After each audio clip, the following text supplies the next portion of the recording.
Oh, hang on. Yeah, what are we calling this podcast? Was it over underrated? Over underrated. Sous-évalué. Überschätzt. Överunderskattad. Over underrated. Welcome to another episode of Over Underrated with Fran and Babs. We have mixed up the format again because, hey, I guess we're bored in lockdown or something. And because it lets us talk in great detail about our favourite boy bands and girl bands. That's the theme for today. So we've mixed it up a bit. We've each chosen 10 tracks of our favourite overrated and underrated boy bands and girl bands across the ages, although as you'll see, it's quite 90s, so I hope you like that. And you can reach out to us on social media or via email if you look in the show notes. So I hope you enjoy this latest episode. Sous-évalué. Более чем заниженный. Over underrated. Sopra sottovalutato. Calcula. Over underrated. So, welcome to the latest episode of Over Underrated with Fran and Babs. This time around, we couldn't decide whether we wanted to talk about boy bands or girl bands, so we're going to do both. And we have some lovely stuff here, guys. It will take you back all the way to the 90s. So yeah, as Fran said, most of the boy and girl bands are ones from the times, I guess, when we were teenagers or young adults. Would you say that's correct, Fran? Yes, although sadly, looking at these, I was technically an adult through all of these. No judgment. Don't worry about it. Yeah, I definitely felt, especially with what you picked as overrated, I have too many nostalgic memories to have an objective opinion on some of them. But on others, I definitely want to talk about how they were robbed of success and very keen to promote them. Because, yeah. I think when we say underrated, some of these were big hits, but they're barely played since, if that makes sense. Like, people don't go on about these tracks again and again. Yeah, and I found it really difficult to pick overrated songs for the girl bands because there's plenty of overrated boy bands, but girl bands, even ones that I don't like so much, like Pussycat Dolls or something like that, there's still songs by them that I like. There's enough songs of them that I like that I couldn't pick them as overrated. So I told Fran that this was one of the hardest selections I've had to make, especially as we were trying to keep it balanced, having 5 boy bands and 5 girl bands in each section. That's how we've done it this time around. And I did it in about 5 minutes. I did spend a lot of my life listening to Now CDs at work. So I was going to ask, yeah, so how were you into boy bands and girl bands when you were a teenager or not? I guess I wouldn't say I'm into them, but growing up in that era, you would watch Saturday morning TV, so you couldn't avoid these bands, you know. And also, I'll still probably listen to Radio 1 until I was like 26. So all of these bands would always be on the radio. And also, this is like going to the era of pop stars rivals and X Factor. Yes. So, you know, so that's why it's impossible. Like now, like some of yours, I didn't know because I think we're sort of moving on to the late noughties when I had moved on from them. Yeah. But anything from the mid 90s to the mid noughties, I would be all aboard. Even the S Cup Juniors guys, I know them. I mean, you know. Oh yeah. And we're gonna mention them because they're related to another band. Yeah. So for me, the late 90s to the early noughties, I would say, were my glory years of boy bands and girl bands. It was when I really kind of started being interested in music more actively, so I'd obsessively buy smash hits and Top of the Pops magazine and cut out the lyrics and cut out the pictures and hang them up on my wall and use the stickers to decorate like the bag that I used to have my orchestra music in, because while I was very much into pop, I was an absolutely nerdy child who was in the Epsom Children's Orchestra playing the violin. And yeah, that phase lasted basically until about 2001, 2002, when I was like, oh, I'm into proper music now. So I'm going to reject all of this, or like pretend to reject all of this until I, unstuck my head up from my own ass in about, I guess, 2008, 2009, and started being a bit more open-minded and then revisited these songs again. Actually, yeah, many of these would be played at my school discos. I have memories of that. And I definitely used to listen to Mark Goodyear on Radio 1 and record things off the radio. I used to like obsessively know chart positions and and how much things have dropped. And yeah, like you, Fran, I think I have now 37 till about now 48, something like that. Those were the ones on repeat. Looking back through the 90s, I don't think I had any shame about listening to E17 or Take That. I listened to happy hardcore, Britpop, and then sing back for happy hardcore. Really? Yeah, I was like 12. Come on. And then me and my friends would be singing "Deep Deep Down" by E17, and there's no shame. We used to sing "White Said Fred" on the bus. That's a nice image. Right Said Fred on the bus. I remember strongly when Take That broke up, and I remember watching it on MTV and seeing all the kids crying, and I felt a bit sad. And every time I heard "Never Forget," I'd have a lump in my throat, thinking I'm never going to hear that song live. And then one day, guys, I did. And more on that later. Yeah, see, this is where our age gap shows, because I think we have like a 7-year age gap. I was too young when Take That broke up. I wasn't yet into that phase. So I'm very much into Robbie Williams, but not so much Take That, because I just wasn't as kind of conscious about them and just was a bit confused by the whole thing, to be honest. I think, but because at that point they broke up in 94, 95? Yeah, 96. Oh, was it 96? Oh, okay. I know too much. No, I was going to say deep knowledge there. Like, you didn't even Google that, from what I can tell. Let's get into it. Overrated. Our top 10 overrated girl and boy bands, starting with Atomic Kitten, Whole Again. I think this was the late 90s, post Spice Girls boom, when suddenly we had thousands more female bands appearing in the UK and probably across the world. So yeah, I think Atomic Kitten had maybe 2 or 3 singles which kind of did nothing much, maybe top 20, top 30, and then suddenly Whole Again appeared and took over the airwaves, including a horrible spoken word section. So I think they added in. But now I have to wait. Maybe if you change your mind, don't be too late. Is that because All Saints Did Never Ever? And hey guys, we need to have a spoken word section. I was actually going to look up who wrote this. Let's see. I know who wrote it, and it's horrible because it's Andy McCluskey. Oh my God. Andy McCluskey from OMD. Yeah, that's not who I expected it to be. Wow. Okay. Well, but that just proves the whole, there's no point in being snobby about pop, because sometimes some of your musical idols write it. It's like, are we listening to the song or them? Because the song could be written by some geniuses. The Neptunes did a lot of pop singles. Max Martin is a genius, and he's written a lot of these songs. So are we choosing the song, or is it how the whole pack is perceived? Because the whole package of Atomic Kitten is what I'm talking about here, and I found them super annoying. And this song was literally on repeat, and the drum beat sounds like a demo beat. It's like the first beat they found. Yeah, that'll do. And it literally just goes around and around. I know pop songs are repetitive, but come on, guys, you can try and have some sort of creativity at one point. And I guess the most creative thing they could do was put a bit of spoken word in. They go, Kerry, go for it. I, of course, know this song, and I totally agree with you that it was everywhere. And I don't know if you remember, but there were 2 different music videos for it, because there was the one with Kerry and the one with Jenny, I think was her name, who replaced her. And I remember it being everywhere, also because it came out in 2001, and that's when I had MTV Europe for the first time, which was a pivotal moment for me. I don't really like Whole Again that much, kind of as objectively as I can be about it as a song. But I don't mind Atomic Kitten. I think they have some good songs. I think Right Now and See Ya from the same album are good. And their song I Want Your Love, genuinely a banger. And I think it's on one of the Nows, Fran. I can't remember which one it was, but I'm pretty sure it's one of those kind of deep in CD2.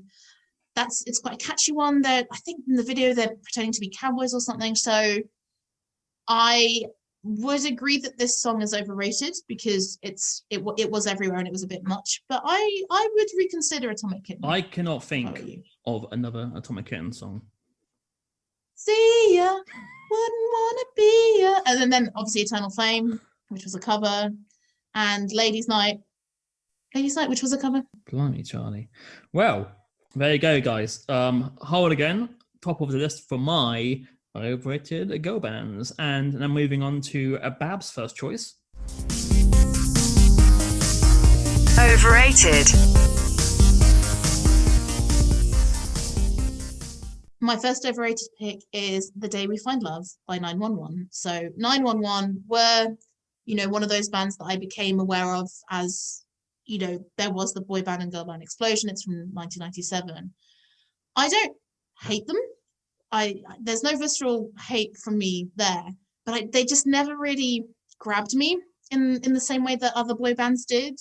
I like Body Shaking, but this song and so many of the others, it's just not very inspiring. They had a lot of issues. They were one of those, like some of the other bands as well, where like they were really pressurized a lot, and they had that whole like, no, we're massive in Asia, now we're going to tour you and completely tire you out. Okay, now you're husks of men. But just I think there were other much better boy bands, and they seemed bigger than some of the better ones out there, and that's why I picked them. I mean, I do not remember this song whatsoever. And weren't 911 one of those boy bands when they had one singer and two dancers? Oh, dancing was very much. So what on earth did the guys do on stage when this is happening? I don't know, because I just wasn't interested in them.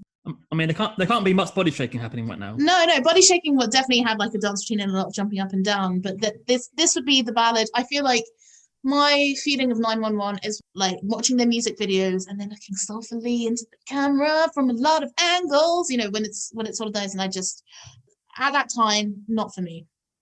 It really is a by numbers ballad, and if you call it 911, that makes a lot of sense. There you go. That's a joke there. Tick it off. He's actually got a pen, guys. So what's your next overrated pick? Overrated. Next is our first cover, and probably one of the bigger songs on my list, and it's from the H&M Spice Girls, All Saints. Yes. I mean, if you're going to do a cover, or maybe listen to the lyrics first, and covering a song about heroin may not be the greatest idea when you're doing a song to teenage girls. And then also removing the actual best part of the song, the end, the under the bridge part, is a massive flaw. And why? Like, why would you cover Under the Bridge and then remove everything good from Under the Bridge by the Red Hot Chili Peppers? Oh, are you a fan, Babs? Huge All Saints fan. They were probably the first girl band that I was really into, because they were grumpy and wore comfortable trousers and crop tops that I sought out in Tammy Girl at the weekends, of course. No, H. That's why I was like, firstly, wrong shop. Secondly, well, I thought like Spice Girls were like Miss Selfridges, and All Saints a bit more cool. So they're more like H&M. I mean, was there? I'm trying to think. Was there a H&M in my local shopping centre when I was growing up in Epsom? I think there was, but definitely Tammy Girl and Miss Selfridge were where I was at for sure. So I don't think I can be objective about this song, because I heard the All Saints version before the Red Hot Chili Peppers version, because it came out in 97 and I was 10 years old. So I had no knowledge or clue about the Red Hot Chili Peppers probably until 2001. So I love this song, because if you listen to it outside of knowing the original song, it's like a good and funky pop song. It's one of my favorites of theirs. But I do like both versions. Like, I think when I heard the Red Hot Chili Peppers version, I was like, oh, okay, this is very different. And I didn't like the Red Hot Chili Peppers version for a while, because that's what often happens when you hear another version first. Now I like both. I think I like them both pretty equally. I don't think the ending is the best, but again, I think I've just been biased by All Saints, and I think they have so many bangers. They have Black Coffee, Booty Call, I Know Where It's At. So I think this was the most shocking inclusion on this list. I couldn't believe it. No, I do want to point out that I like the All Saints, and I have seen All Saints live twice. Okay, redeemed. Redeemed if you tell me about it in great detail. Well, I saw them at V2000, and it's one of the most unprofessional performances I've ever seen, because they were singing this, and they kept messing the lyrics up and then laughing. Okay. And I've never seen any band do that before live on the stage.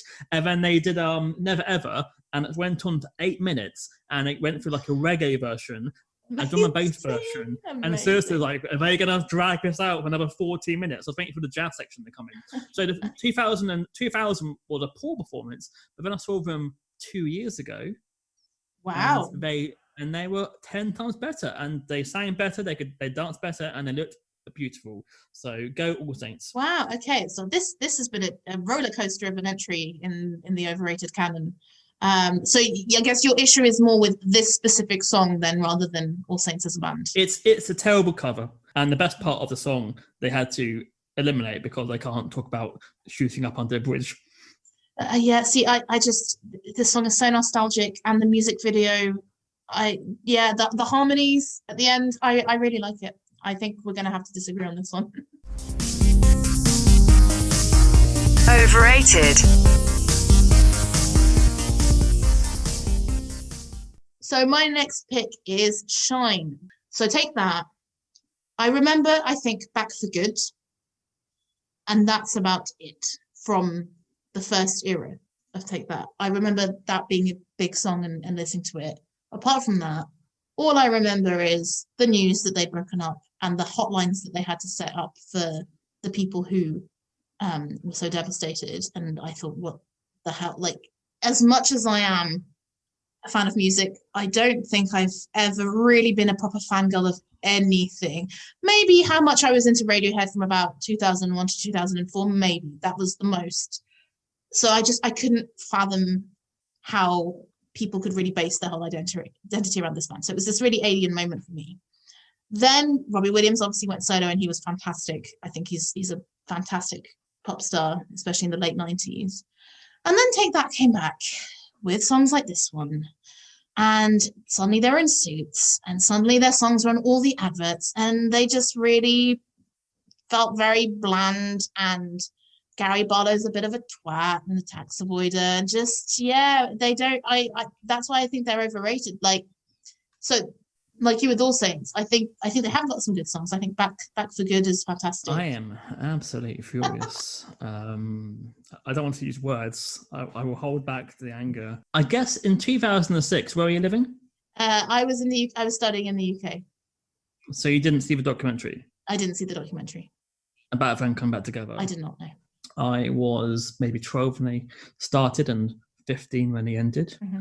And I was a fan of Babe, Everything Changes, Babe, yeah. Never Forget. Yeah. But second Take That, are better than first time Take That.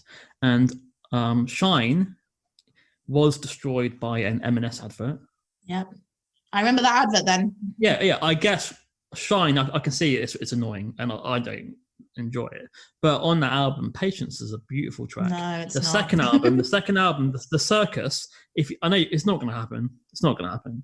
But if you watch the Circus live, it's probably on YouTube. It's one of the best live concerts I've ever seen, like visually and sonically. And the tracks on the Circus, it's absolutely astonishing pop songs. And For Flood, with Robbie Came Back, is a brilliant pop song. And I saw them on that tour. So I have seen Take That live, guys. Don't be jealous. I've seen All Saints and Take That. But my question is, Babs, is that Take That returned, Mm-hmm. but I don't think they were really a big thing again in the rest of Europe. Do you ever hear any Take That at all? Not really. Only in a UK context. I think they got big again in the UK, and Gary Barlow was kind of everywhere because wasn't he doing the concert for the Queen and heavily involved in the 2012 Olympics? There was definitely a period of time from the mid to mids. Oh, he is now. He does his own online concerts during lockdown. You can't get enough of Gary. He's still everywhere. Yeah, I mean, I can very much believe that they have that new Take That have good songs. It's just that the ones that have been the biggest from the new period I don't like. So you're saying it's never going to happen. Maybe if we do a Take That episode, I would sit down and listen to them and see if that changes my mind. Howard used to live near me, and he used to pop into HMV on a Monday evening with a little beanie hat to look slightly disguised, and he'd just always chat to me about music. And it's really weird because he must knew that I knew who he was, but I couldn't talk to him with his first name because he's technically a stranger. So I'd always talk to him like he's a punter, and there'd be a picture of him on the wall. It's like, well, I thought I cannot mention Take That. He probably appreciated that. He probably appreciated Yeah, maybe. Yeah. Well, so the only time I considered becoming a bit of a Take That fangirl was when Mark Owen was on Celebrity Big Brother, and he was extremely fanciable, extremely fanciable. Yeah, Still would. is. And he had a very good rapport with Sue Perkins, if I remember correctly. And I love their friendship. Thought he seemed like a very nice man. There's something a bit ephemeral and feminine about him that I like. So, yeah, good on you, Mark. I'm probably one of the only people in the world who can say this.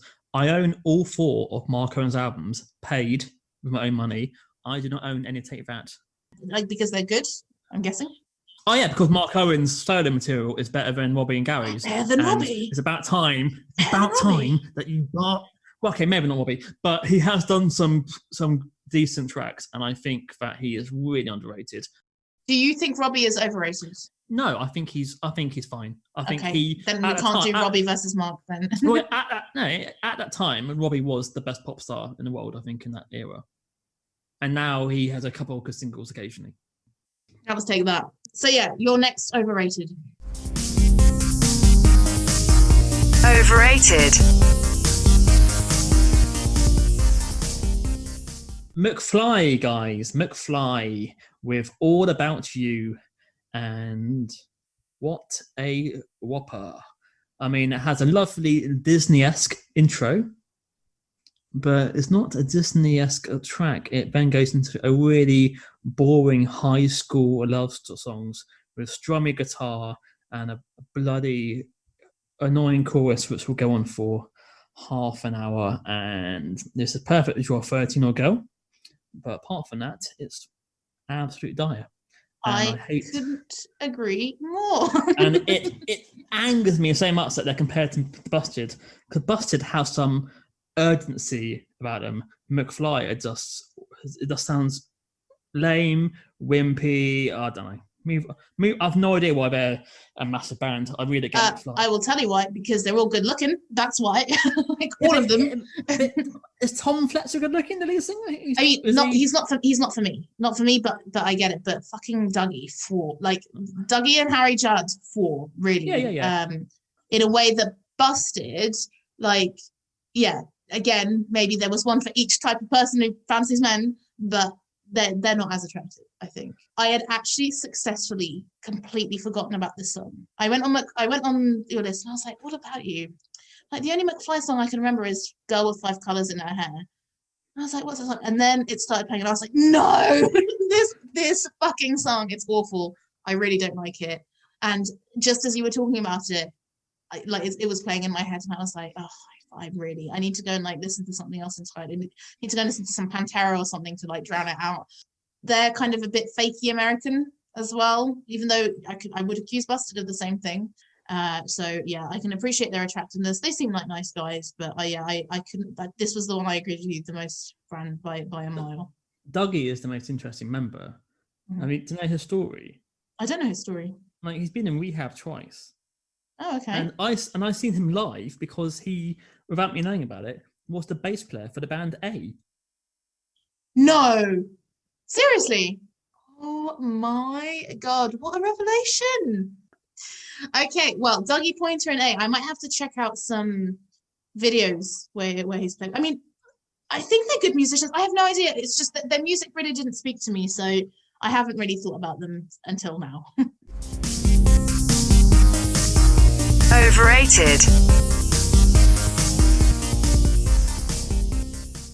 So I said to you that I found it difficult to pick girl bands that I found overrated, but the Saturdays are the exception to that rule.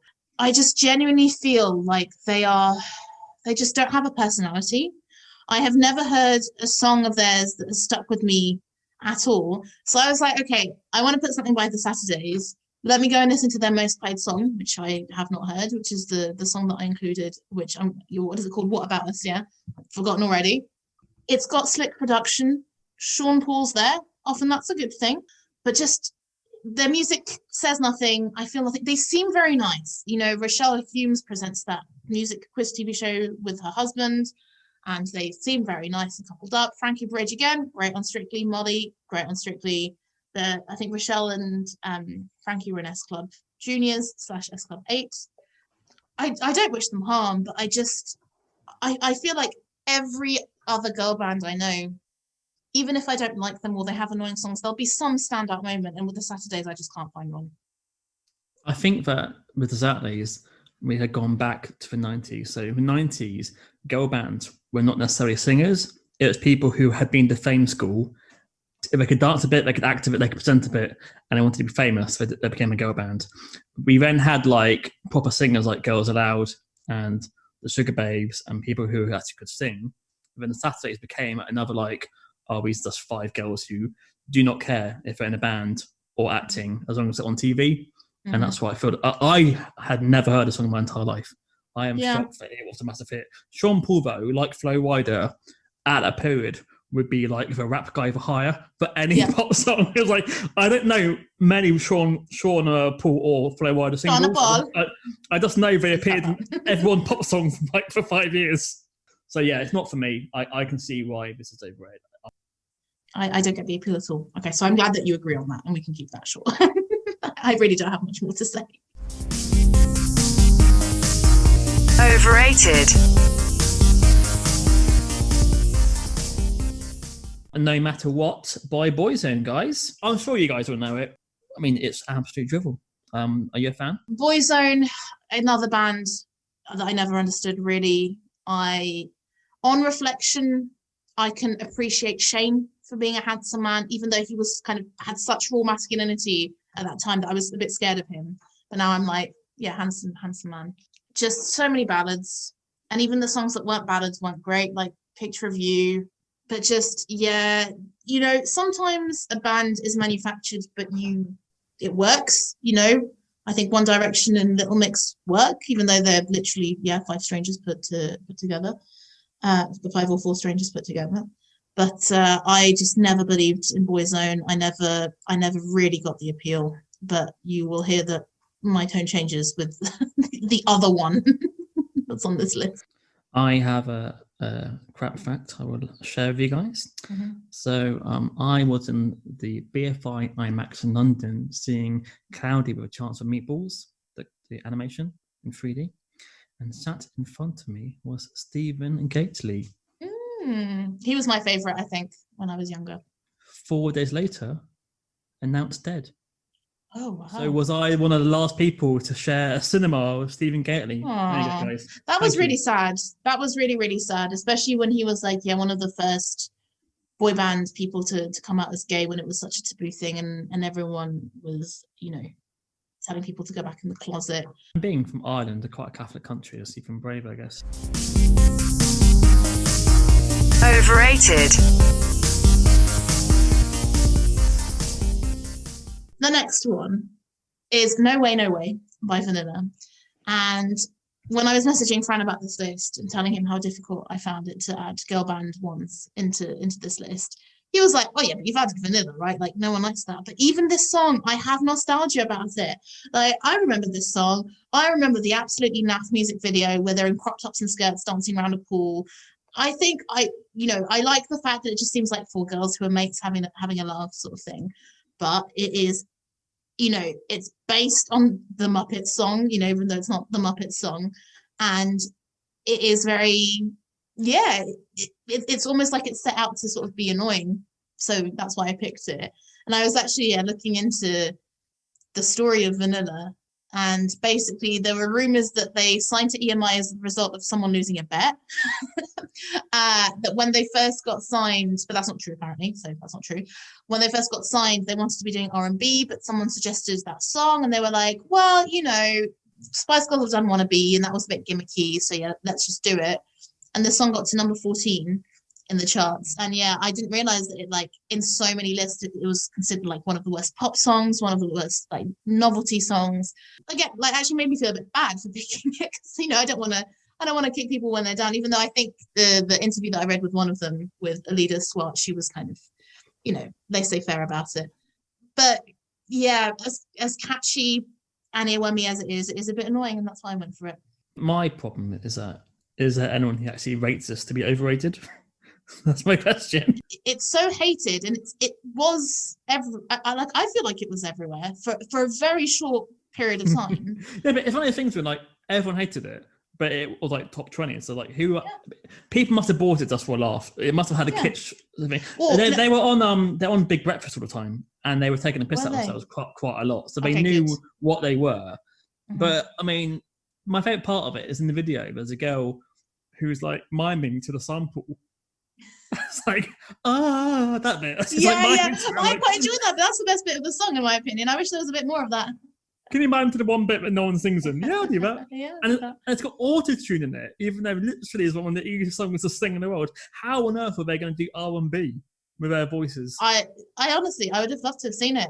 Have you heard the other song? I haven't heard the other song. What is the other song? It's actually better than this. Really? It's on YouTube. It's a very much a 90s pop song. It's just fine. Do you know the name? Or I can't. It's like True for Me or something like that. okay. But it's actually a better song. But I feel sorry for them. But if that was the first track, they might have had a bigger career. But Yeah. I believe they had a third single, but it was like been. Well, because the thing that I've got, it says Vanilla's second single only managed number 36 and the band were dropped. So it looks like they've released 2 songs and that was it. I wonder if it did make an impact outside of the UK. It's funny what does and what doesn't. But this feels, also when you say who's buying it, I think children would absolutely love this song because it is so catchy. So who knows?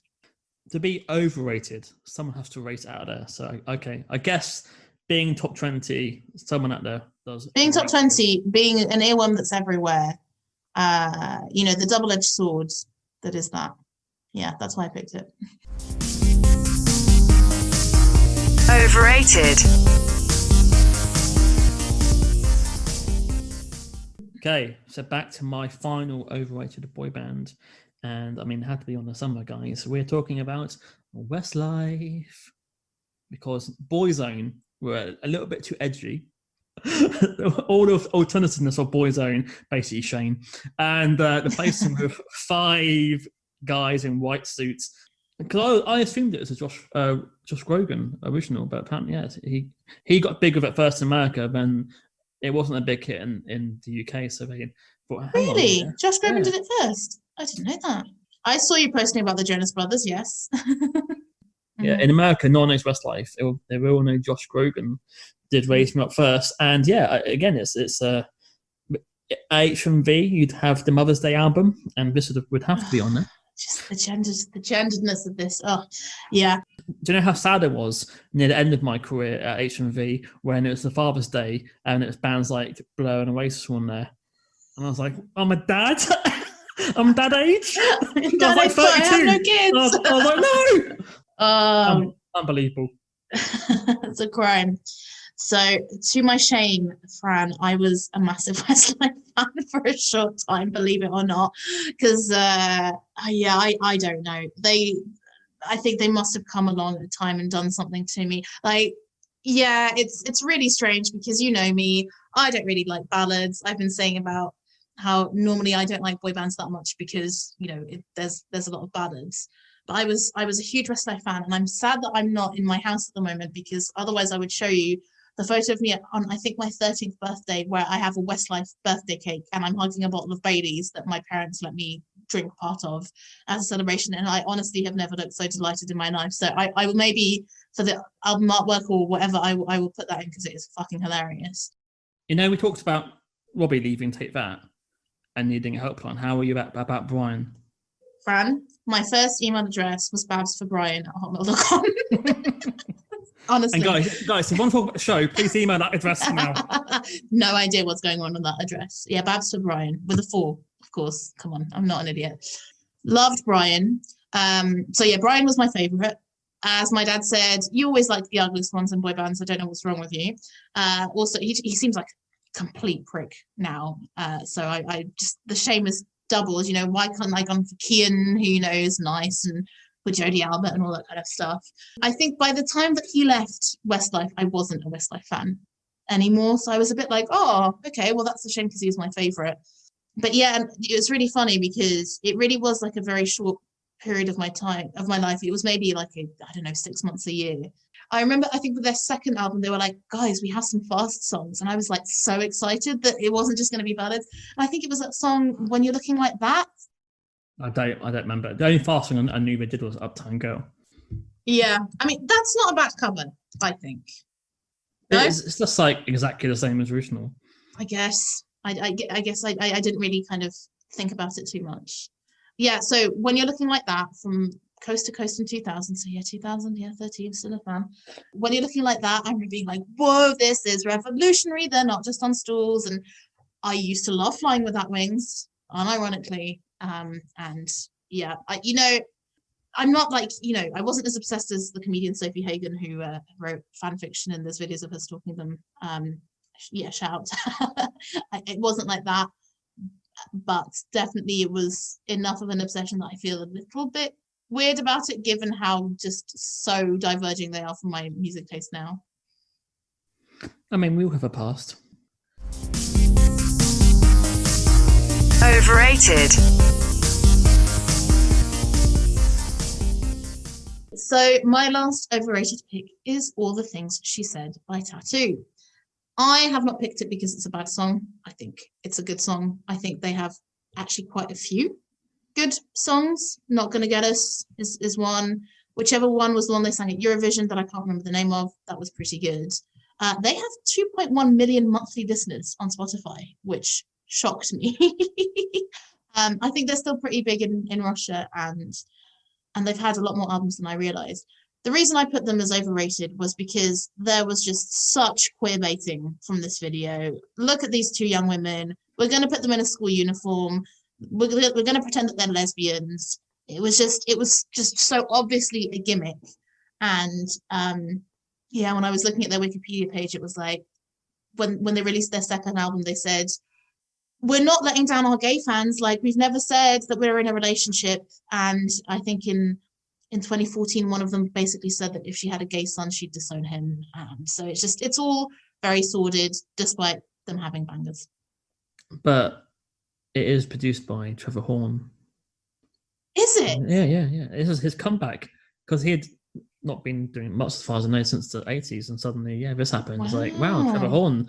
Because I think they did the album already in Russian, and then they did an English version, and they brought him in to do it. Yeah, I believe that's what happened. I actually didn't know that. You're teaching me. And wow. And that's when they added the cover of How Soon Is Now, which I was going to mention that. I don't mind it. Me neither. It's not that bad. You think it would be bad, and it's one of those. It's like, really, of all the songs in the world, you pick that.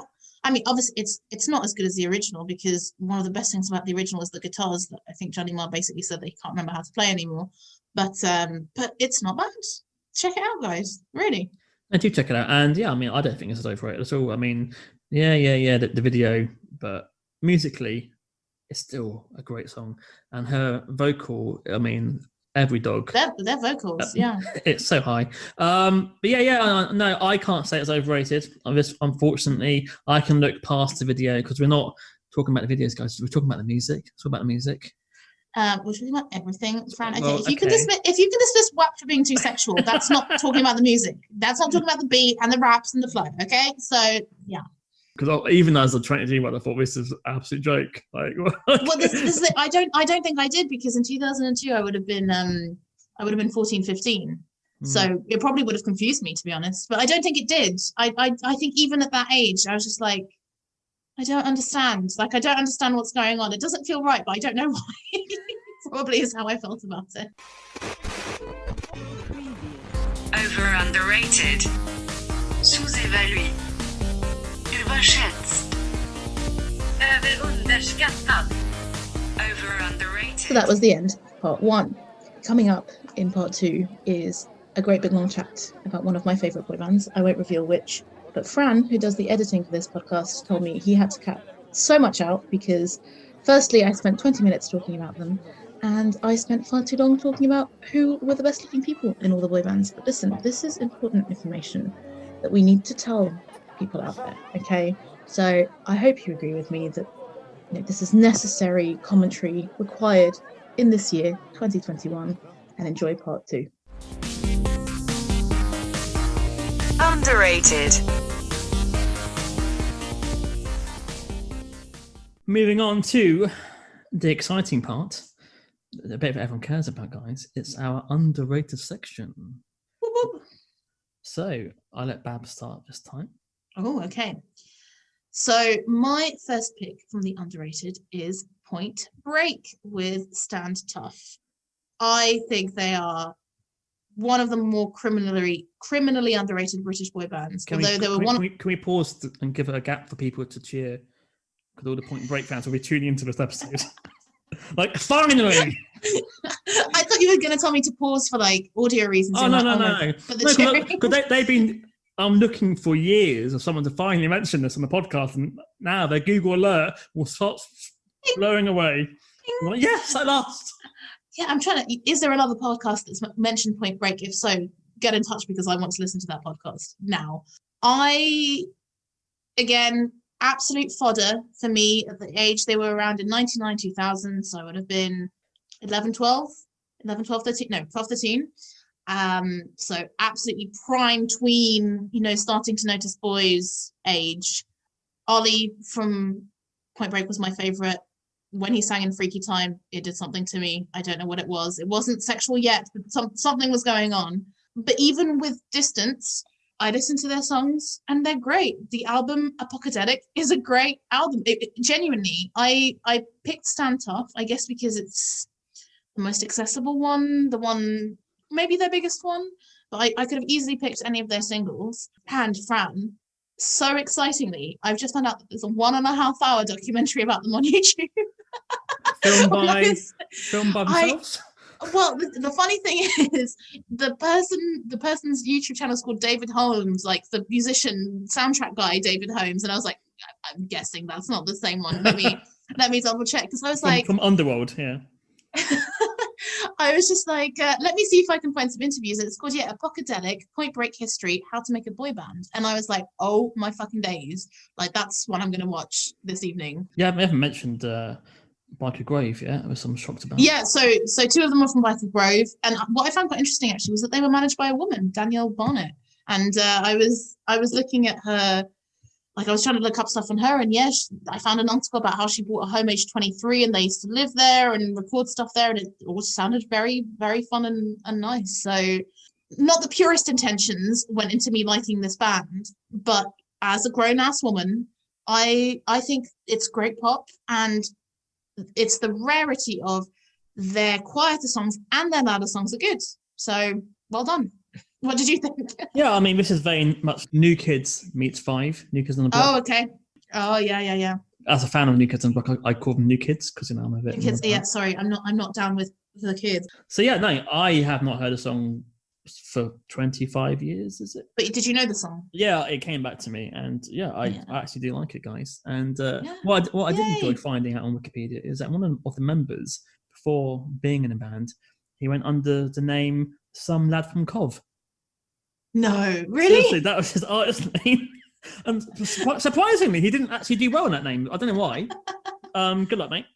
That reminds me of the story that's been kind of very memed recently of the guy who got so drunk that he changed his name to Celine Dion and couldn't remember. I don't know if you read about that, but that genuinely happened just now, like this month, I think.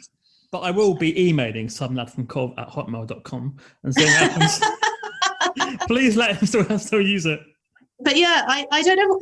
They had this one album, and that was it, as far as I could tell. I couldn't find any reason as to why they broke up, but I guess they weren't enormous. If you go and look at the charting, so the album charted at 21 in the UK, 35 in Finland, 83 in Japan, if you're interested. And Stand Tough, their biggest hit was only number 7, Freaky Time 13, You 14, What About Us 24, and Do We Rock 29. So yeah, they really didn't make that much of a splash, which was an absolute shame because they were great. I think they were out with a lot of competition, weren't they, during those times? Yeah, in that period. Yeah. And I think I'm not really knowledgeable about New Kids, but we'll come to that. Definitely 5 would have been an influence for, like, the more rough and ready sort of boy bands. Yeah, definitely. And I think now it's time for them to come back. Yeah, I would go apeshit, to be honest. I can't name. I mean, now One Direction have folded. I mean, there's a space for them. Underrated. So what have you got as your first underrated, Fran? Well, this is a song by a band who are absolutely hated. So you guys may not know it yet, but I am a massive a-ha fan. And this band covered Take On Me. It's A1. Take On Me cover is a piece of shit. Moving on. This band were really, really like pop, yeah. And then slowly they sort of became a bit more mature. And by this, I think maybe their third album and last album, they suddenly started playing acoustic guitars and had videos of them looking more serious. And Caught in the Middle is my track of choice. And I still play this to this day. Like, I've been playing a song for the past 20 years. I think it's one of the best pop songs of the noughties. If I was in a band right now, I would cover it because I think it's never played at all on any radio. It's a forgotten gem and it needs to be given to someone to give it a new life. It's a perfect pop song. What about you? So I loved A1 and I own their 1999 album, Here We Come, of which my favourite songs are Be the First to Believe, which I think is an absolute banger in summertime of my life. I hadn't really listened to them beyond then, so I hadn't realised the existence of the song that was on the album, straight after and not released that long afterwards. This one it was a bit too ballady for me, but I would agree with you that it doesn't sound like your average boy band song. This definitely could be a sort of Eurovision-y style song, and it's way more mature than I would have thought compared to what they were doing in 1999, which is definitely very much aimed at the teenage girl. Hello. But it made me very intrigued, and it actually made me think I need to buy this album for my dad, who very much likes this kind of music and also unironically listens to my A1 CD. I think the A1 CD is in his house. It's not in my house at the moment because I have Spotify and he doesn't. The other single from the album was called Make It Good, which is also a really good, decent pop song. And I guess for some reason, as soon as I liked them, they flopped. I guess their fans were too young. It's your magic touch. I guess they're trying to get a different audience. So basically, they lost. They've had 5 albums, Fran. I looked into this. They've had 5 albums, and they had a reunion show in November 2019. So yeah, I was very pleasantly surprised to see A1 and very pleasantly surprised to see them not in the context that I know them. So check it out, guys, if you've forgotten about Caught in the Middle. Underrated.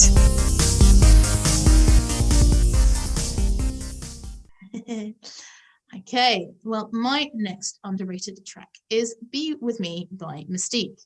So even though I wasn't so much into, let's say, garage and R&B at that time, even though, definitely I would have liked some pop that was influenced by it. I guess Mystique were just before I went into my music snob phase, and I own Licking on Both Sides, which is the song comes from. And I think it's a truly excellent album. It's one of those that really mashes up a lot of genres. So every song is quite different. Some of the lyrics are quite funny, and I don't think they got as much credit as they should have. Alicia Dixon obviously did later on, especially kind of when she did Strictly, and then she was a judge there and afterwards. Well, I think they're massively underrated. I picked this one because I thought you might not know it, so I went for that. I didn't pick Scandalous, which is from their next album, which I actually have to say I haven't listened to because it's that thing of I really like Licking on Both Sides. It's one of those I listen to it most of the time.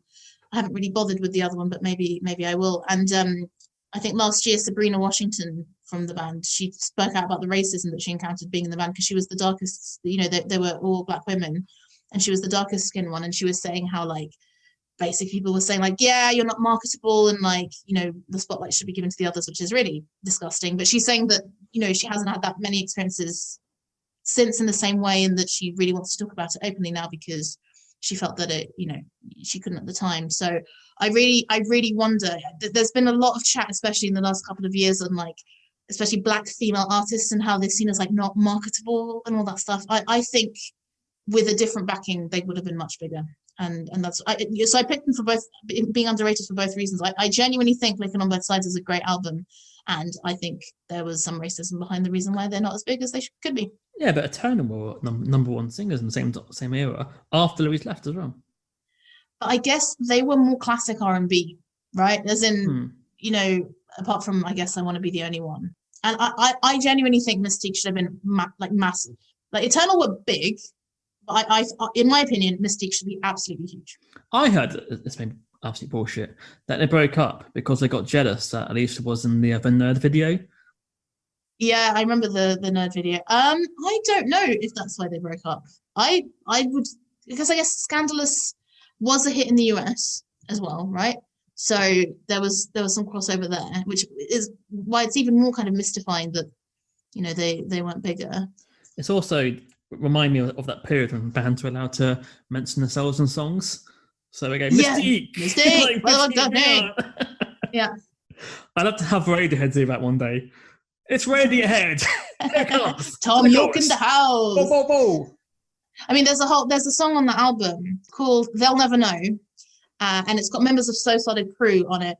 And I think Alicia was married to Harvey. And yeah, he's just saying like, yo, they don't know who my wife is. And it's like, yeah, okay, like we really know who you are now. Yeah, no, but honestly, on that album, there's Roll On, Why, All I Want. Those are the kind of the big singles, but They'll Never Know. Stamp Reject is like a genuinely funny song.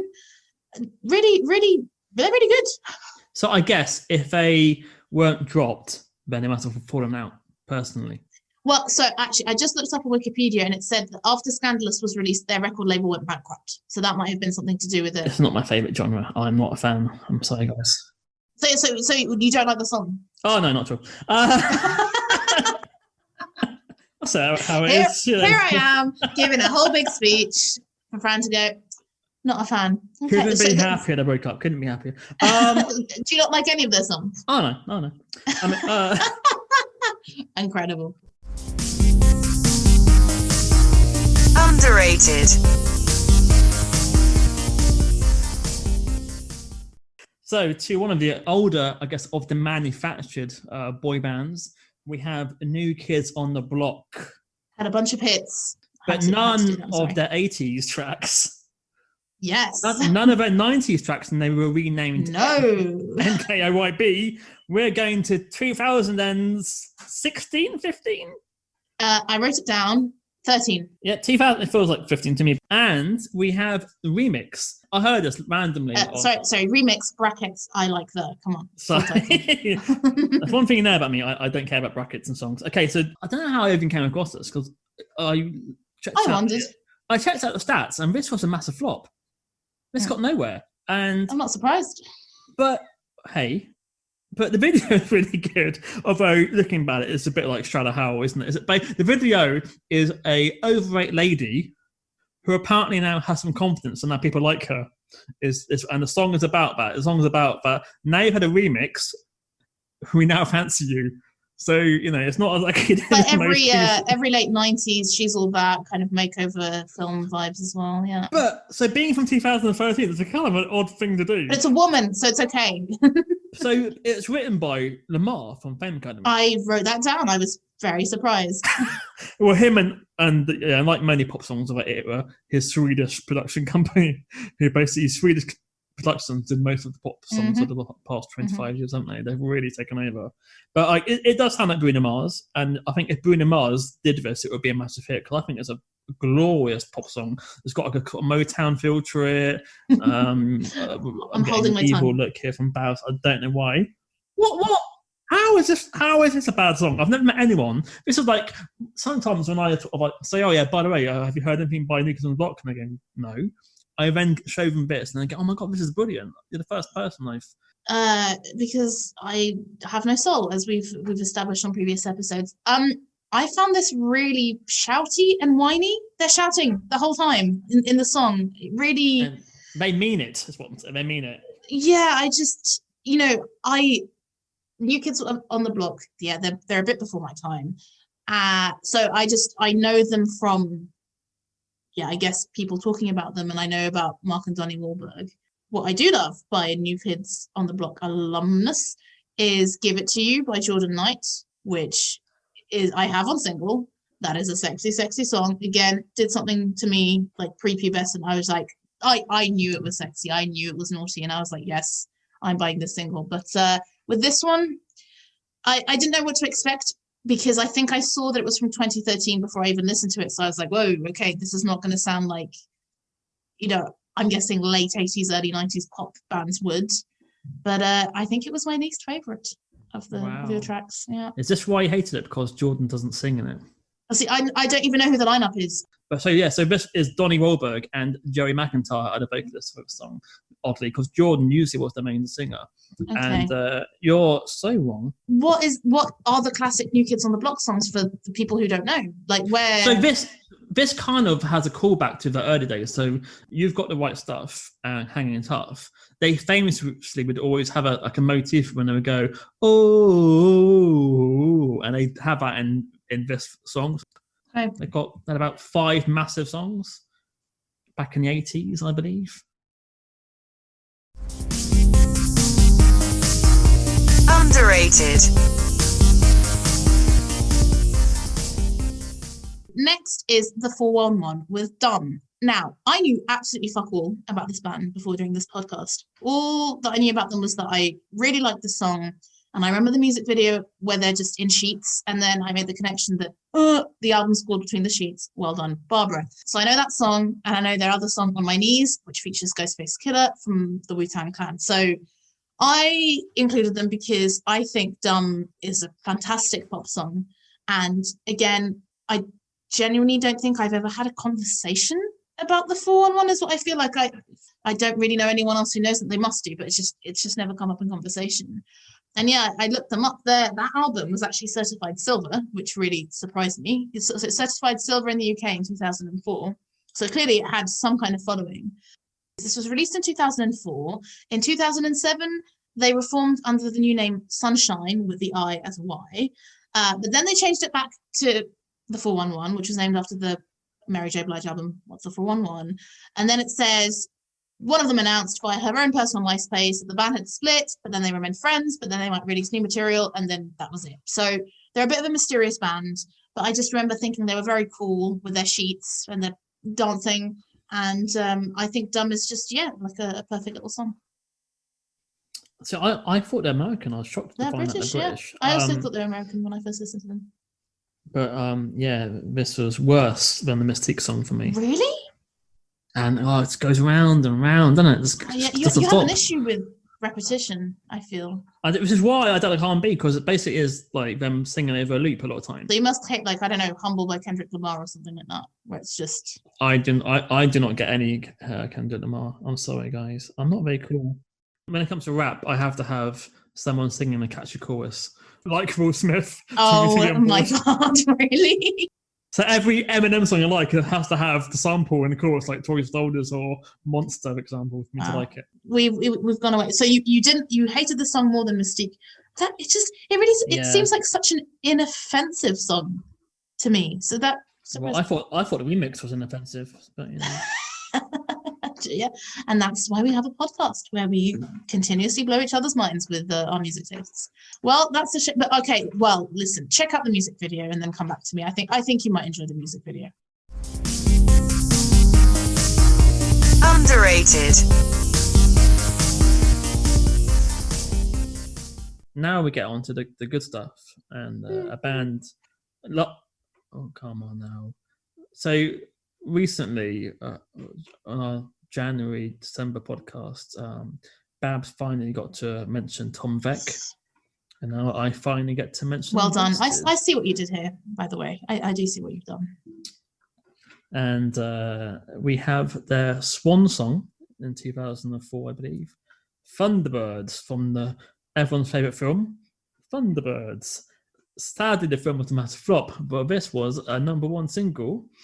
And I didn't know at the time, but it was a double A side of 3 AM. I'm not a fan of that single, but Thunderbirds is, for me, their best single. So Busted, I prefer Busted to McFly. So I can agree with you on that. But Amen. I was never a big fan of Busted in pretty much any capacity. I think I can appreciate the memeability of year 3000, and I remember quite enjoying the video to Crash the Wedding. I think musically they're good musicians. This song, so Fran, you'd mentioned this song to me before on I think another podcast or even in a real life conversation. So I'd gone to listen to it and realized that I didn't really like it. I can appreciate the catchiness sort of thing, but I do wonder, as you're a big fan of films, whether the fact that they're talking about Thunderbirds or it's linked to the Thunderbirds film is what makes you really like the song? Oh no, the film's a piece of crap. Okay. They could be singing about anything, and in fact, there's to get more kudos that they even got to write lyrics about the Thunderbirds and still had a decent song. It must have been hard, and also to then have to crowbar in the Thunderbirds theme at some point into the song, whereas they can't just do it a few times. But I think the bridge is fantastic, and I don't know why. Amazing that it's in the underrated that we're getting into more fights this time. Yeah, I mean, I bought this on CD single, and I think I had it on my CD Walkman on repeat for about a day, just walking around. I would be laughing to myself, but no one would think that I would be walking around listening to Thunderbirds by Busted, age 24. I was going to ask you, do you like other stuff like Busted? I think we talked briefly about McBusted and you weren't so keen. Fight Star, are they any good? Because I think when Fight Star came, I was like, well, I'm not really interested in exploring this. It's very different. But actually, maybe I would like them now. So I do like the first two Busted albums. The first one's the best one. Fight Star was not for me because it's like emo and screaming. And I remember at the time, famously, Busted fans would go to see Fight Star gigs and throw paint at Charlie. Jesus. They were that angry that they would try and ruin the Fight Star gigs for the first year. And it took, I think, 2 or 3 years for them to be taken seriously by Kerrang magazine. I think eventually they were kind of held as a decent band. James Bond did Son of Dork. Yeah, Son of Dork. Oh, yeah. Okay. And it had a couple of decent singles, but unfortunately people didn't get on board for James Bond train or the Matt Willis train. And so, yeah, McBusted was like a ladder back onto the big reunion of Busted. But what was weird, their comeback album was not a pop punk album. What was it? They did an electro album with all keyboards, which is a real curveball. They like doing that, clearly, just shifting genres completely. Yeah. But then the album afterwards, which came out, I think, 2018, was back to being Blink-182 fodder and had some decent songs in it. But yeah, but their comeback album was like, whoa, I was absolutely shocked that anyone would ever do a comeback album and not go back to, to their original sound for the fans. Was this, I'm looking at them now, is it the 2016 album Night Driver? Because it looks like it looks like an electro, the font on it looks like it would be an 80s computer game. And they mentioned the word night, which everyone knows Night, is electro. There's a song called Kids with Computers I'm looking at. So, okay, interesting. Yeah, I might do, but yeah, I think you've mentioned before pop punk. You like pop punk. I don't like pop punk. I don't mind a bit of Blink-182, a bit of Sum 41, but it's not the genre for me. But electro sounds much more my vibe. I mean, I don't really. Pop punk isn't exactly my genre. I don't own any pop punk albums. I don't mind a few Blink-182 songs. I don't like Sum 41. I wouldn't buy the best of pop punk, or I believe it's called Teenage Dirtbag. It does exist. But I do like Busted. And I think Busted got a lot of hatred, but thinking about it, having 3 guys who can play the instruments and could write songs, they were a step on from Westlife. And I think if you were, 12 years old, you may pick up a guitar. So isn't that a good thing? So yeah, I mean, I enjoy their kind of naughtiness and sense of humor in some of their songs, and I think Charlie Harding's the fittest. But yeah, it's not. It never really gelled with me, but electro sounds good. Check it out, but do not check out the film. Moving on. Underrated. Moving on. So the one that wasn't available on your Spotify. This keeps happening. So S1E8, Toutes les femmes de ta vie. They are known for their participation in the French Pop Stars in 2001. And when I moved to Luxembourg in, I think, 2001, it was everywhere. And I think it was kind of the first sort of French language pop that I got into because it was everywhere. And this song is just fucking catchy. So it's actually a huge song in France. I think it's like the 54th best-selling single ever in France. It sold 1.6 million copies. But obviously, I guess that you didn't know it because I guess that outside of the French-speaking world or, countries that listen to French-speaking music, it wouldn't have been as big. And I wanted to put this in there because not only is the song good, I have the album. The album has some bangers as well. It's not I wouldn't say it's all amazing, but the songs that I really like, and they have another one as well called Où sont passés les hommes, which means where have the men gone? And it's quite enjoyable because they go like Batman, Flash Gordon, and it's quite entertaining. I think you'd enjoy it. So I wanted to put in a band singing in another language and introduce you to Alsan because I thought you might actually quite like them. This could easily have been recorded by Girls Aloud or Liberty X, and it would have been a hit. Yeah. What I found interesting because they're from the pop stars, but looking at the age of them, one of them's like 29. When this came out. Yeah. So she was like 9 years older than one of the members. It's kind of that's crazy. what happened with Sinead from Bewitched as well. I don't know if you remember that scandal where she was. It was like the other three was sort of. I think they were saying they were 19 or 19 and 21, and then she was 25. But then it turns out I think she was 29, something like that. Again, please look this up. Don't go on my Witterings, but because in the UK when Pop Stars The Rivals came out, one of them famously in the male category was kicked out because he had to be under 25, I think. He lied by 1 year, and he quit live on the show so he could make it. So the fact that they allowed a 29-year-old to be in a pop band in France is quite progressive for that time as well. Yeah, I mean, I wonder if they're just less weird. I mean, like France isn't always the most progressive when it comes to stuff like this. Was she fit? Then it's fine, probably. I don't know which one it was, but they're all fit, so I'm sure it's acceptable.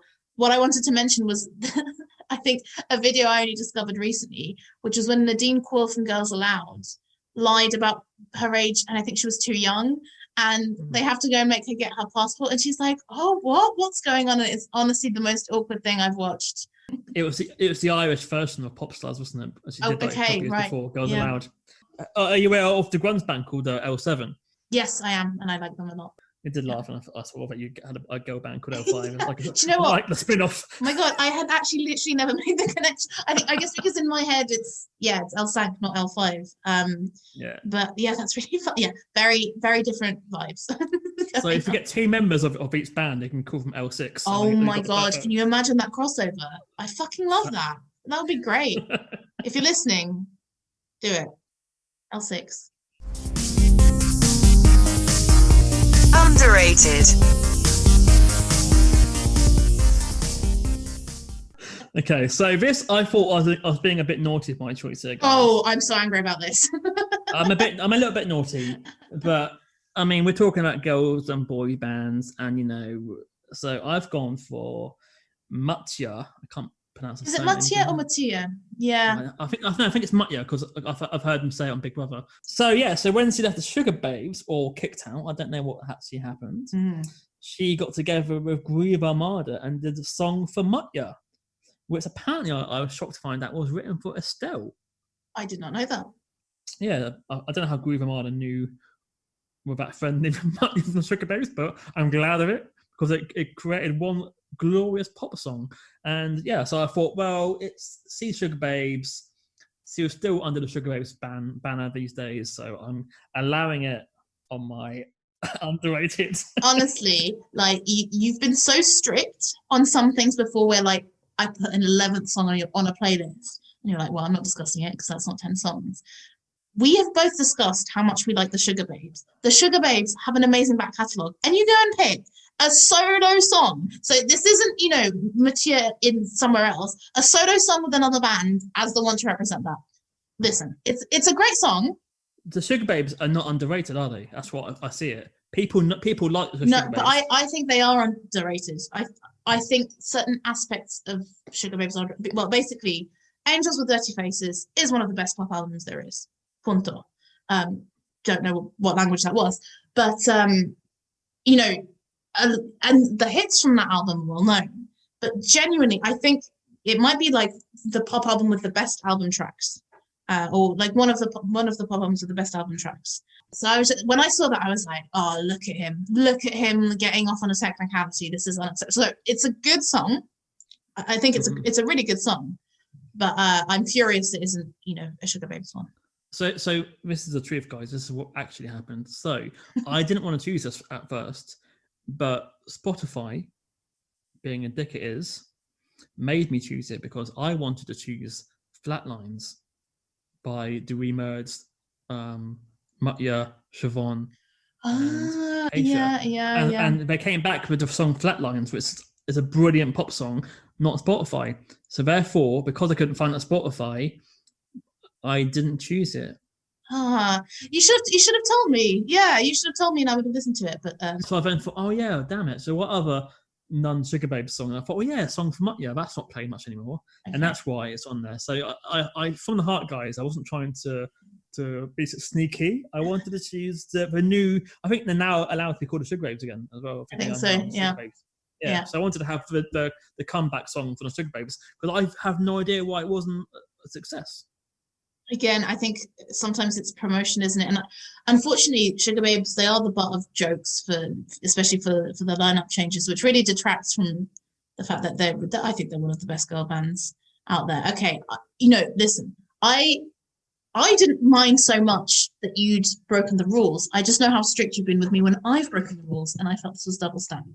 This is somewhat of an explanation, so okay, fine. I forgive you, Fran. It's fine. So unofficially, I'm choosing Flatlines by, I think they're called like MKS? MKS, yeah. That's my choice. So guys, hunt it down. Yes. Underrated. So, the big guns. I am so excited to pick this.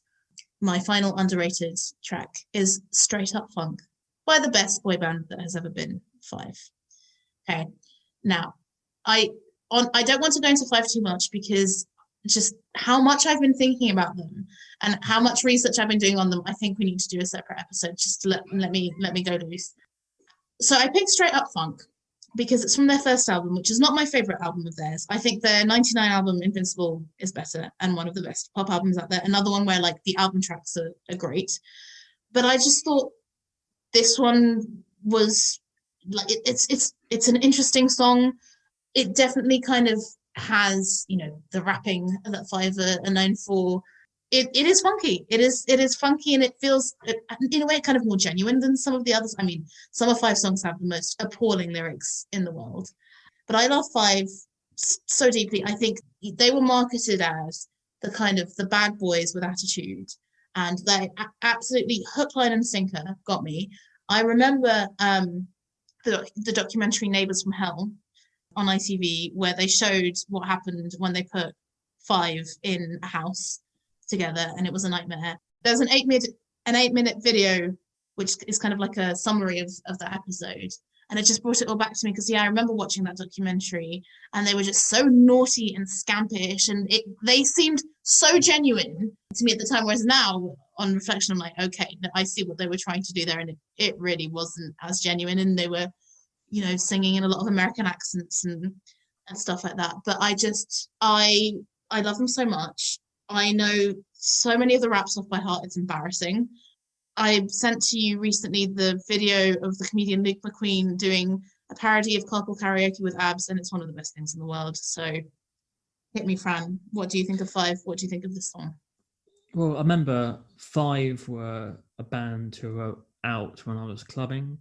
And Slam Dunk the Funk was a mainstay in most nightclubs. And for me, it was school discos. This is the difference. Oh, wow. Yeah. I mean, to be fair, it probably was a school disco, but the over 18 versions was kept making a thing.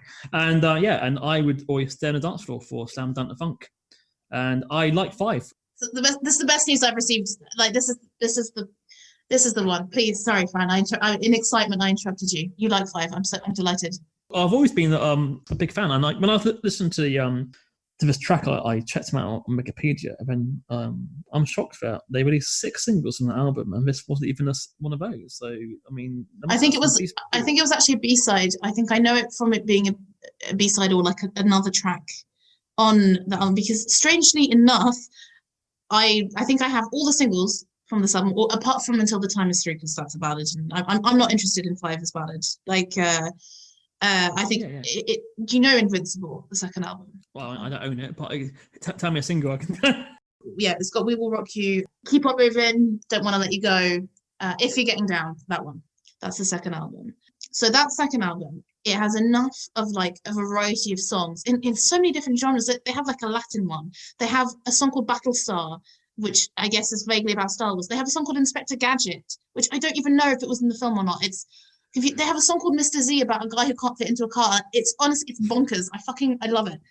The first album, I think only bought it in my 30s potentially, or at least in my late 20s, because all I knew and all I was interested in were the singles that were kind of high energy and straight up funk. It has like a very intriguing beginning because it starts with these, I don't know, like these synthesized strings almost, and they're going straight up funk, and it sounds like it's going to be very breathy and quiet, and then Sonny just launches in and like there's a million different things going on. So I'm really glad that you didn't know it and that you liked it. But it's instantly 5. You can tell it's 5, can't you?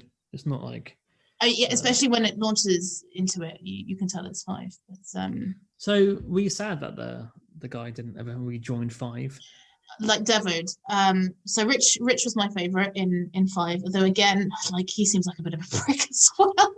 Like of my 2 favorite bands. I saw the big reunion and I was really sad. Scott became my favorite. Scott seems like a really sound guy. Like I think he sort of married his childhood sweetheart and has kids. He just seemed like like a really sort of, I don't know, like fatherly figure, uncle type, and that was not at all the vibe. I think again, he was a bit. Him and Jay were a bit too dangerous for me. Like Jay just was very kind of masculine and aggressive, and I don't know, Scott with his spiky hair just kind of scared me a bit. Whereas I guess Rich with his kind of pretty boy face, that was more what I was into at the time. But now I'm like, yeah, Scott all the way, and I'm absolutely devastated, Fran, because there was a reunion tour. I was actually trying to find out while we were talking. Literally as lockdown was happening, I was in London and I was meant to go and see a reunion tour with someone from Another Level, someone from Damage, and someone from I can't remember. I really need to look this up.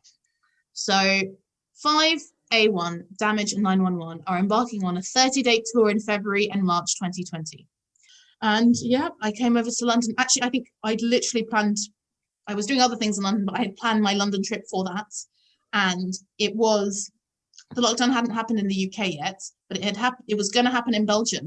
And I was like the portent of doom going around England being like, should we not go to that indie night, guys? Should we not go to that concert? Should we not meet up? Because in Belgium, things are looking pretty bad. And I think it's going to hit as well. So I was so excited to go with 2 of my friends to absolutely relive our teenage years. And I didn't get the chance. And I was absolutely devastated because I wasn't living in the UK when the big reunion happened. And I think there was a big reunion tour, which I would have loved to have gone to. Like I just moved to Belgium and not earning very much money. So it's not like I could come over very easily. Yeah, I could have seen Scott, my new favourite, and it didn't happen. And yeah. Underrated. The last song and the oldest track on here. And we have Shampoo. Also, people may say they're not a girl band. But first question to you. Yeah. Are they a girl band? Yeah.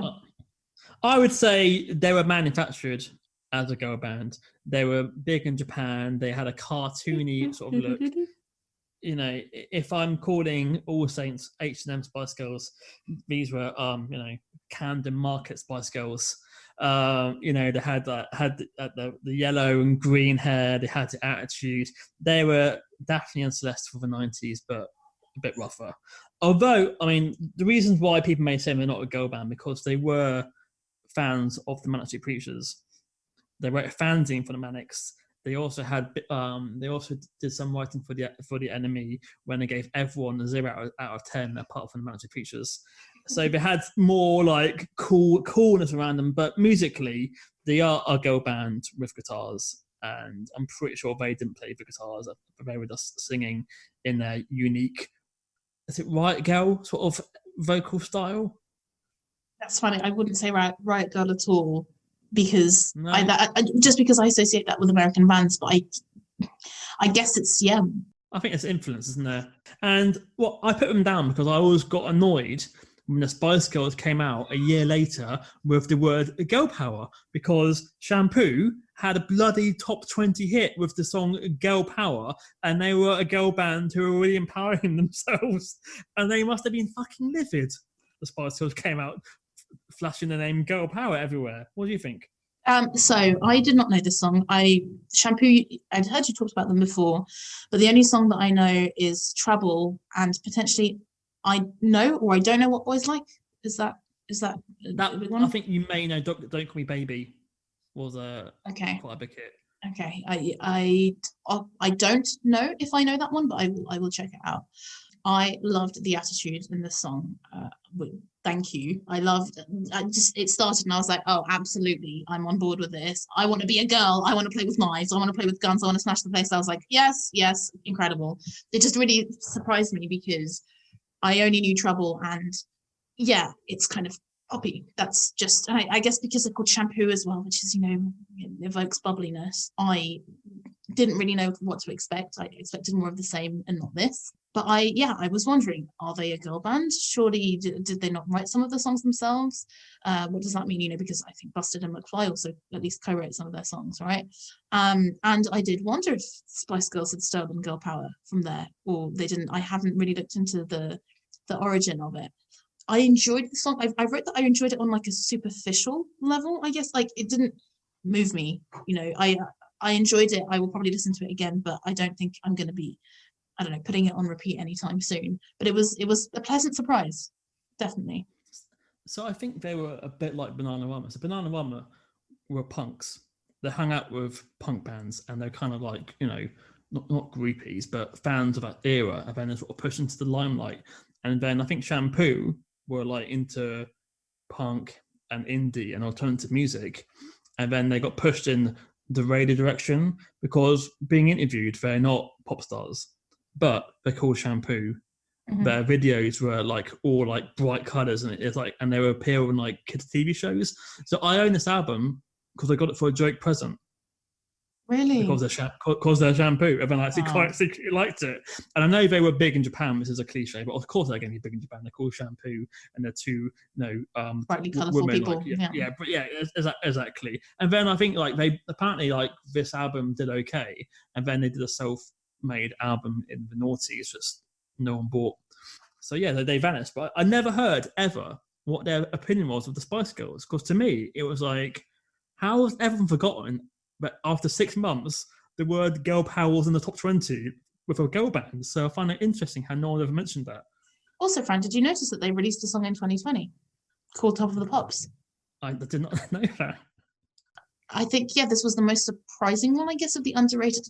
Looking at your underrated choices, like obviously I knew Busted, I knew Sanka Mattia, A1, and I'd heard of New Kids on the Block. But this one I was like, I genuinely have no idea what it's going to sound like. And it was potentially my favorite. No, Sanka Mattia is my favorite. It was my second favorite. Yeah. But I think that looking back in that period, it's a lot of sort of R&B-esque sort of female bands, which I'm not a big fan of. And I think whenever everyone knows Bananarama, everyone knows like Mel and Kim. So yeah, I was kind of struggling to find underrated bands of people that we know about. So I thought, hey, Shampoo. Oh, I've got so many underrated girl bands for you. Honestly, and boy bands, but also girl bands. I think, it's interesting how most of the bands that we've discussed are British, and actually most of the British bands that we've discussed are relatively big, apart from maybe the 411 and Vanilla. But there's a lot of one-hit wonder girl bands out there that we need to find. So thank you for listening to this week's pop band overrated, underrated episode. Let us know who your favourites and which bands you dislike. All of the information will be on our show notes, or just follow our social media. And thanks again for listening. And Babs? I just want to say that we didn't even discuss the fact that we didn't discuss mixed gender boy and girl bands. So that's a topic for another time. I hope that keeps you interested, and see you next time. We will probably be doing a part 2, so we can mention the S clubs of the world, the Wanters of the world, Steps of the world, the Spice Girls. We've not even mentioned. Yeah, unbelievable. So many bands are fighting to use them. Be safe, Enjoy. Bye. Sous-évalué. Более чем заниженный. Over underrated. Sopra sottovalutato. 高估了。 Over underrated. Thanks for listening.